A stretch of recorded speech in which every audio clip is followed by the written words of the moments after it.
My name is Grace. I am 26 years old, and I need you to hear every single word of this. Not because I want your pity, but because I spent 26 years being made to feel like I was less than. And I am done pretending that did not happen.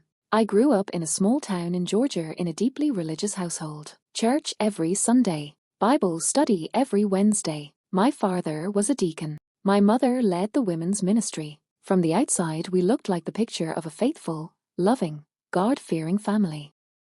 But inside our home there were two very different children. My brother Marcus, 2 years older, naturally charming, loud in all the ways people love, was the son that everything in our family revolved around. Every achievement he made was celebrated at the dinner table, announced at church, shared with every neighbor and family friend within a 10-mile radius. Every mistake he made was quietly forgiven and never mentioned again. And then there was me. I was not difficult. I was not rebellious. I studied hard, helped around the house, stayed out of trouble, and worked 2 part-time jobs through high school to save money for college. I did everything right. Everything I believed would eventually make them see me the way they saw him. But I always felt it, that quiet difference. Like Marcus was a certainty, and I was a question they had not fully decided the answer to. When I got accepted to a university in Atlanta on a partial scholarship, I was so proud I could barely breathe. I called home from the school parking lot the moment I read the email. My mom said, that is nice, honey. Your brother just got a promotion. Come home tonight. We are celebrating him. I sat in that parking lot for a long time before I started the car. But I told myself it was fine. I told myself I would prove myself. I told myself that when I walked across that graduation stage 4 years later, everything would finally be different. I was so wrong.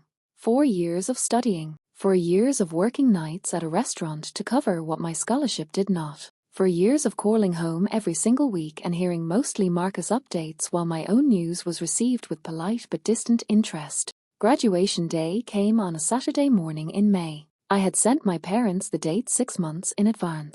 I confirmed with my mother 3 separate times. I even offered to pay for their hotel. I walked across that stage and looked out into the auditorium. Their seats were empty. I held my diploma and smiled for the photographer anyway, because that is what you learn to do when you have spent your whole life holding yourself together in public. Back at my apartment, I called my mother. She picked up laughing. Restaurant noise in the background. Glasses clinking. A celebration happening somewhere I was not. I said, Mom, today was my graduation. A small pause. Then she said, with a lightness that cut deeper than any anger could, honey, we already have one success in the family. We honestly did not think you would actually finish. I hung up. I sat on my apartment floor in my graduation gown and did not make a single sound. Because some pain is too big for noise, I did not call them back that night. I did not call the next day either. For the first time in my entire life, I did not reach for the phone to smooth things over, to make everyone comfortable, to fold myself smaller so they could feel bigger. I just let the silence sit there.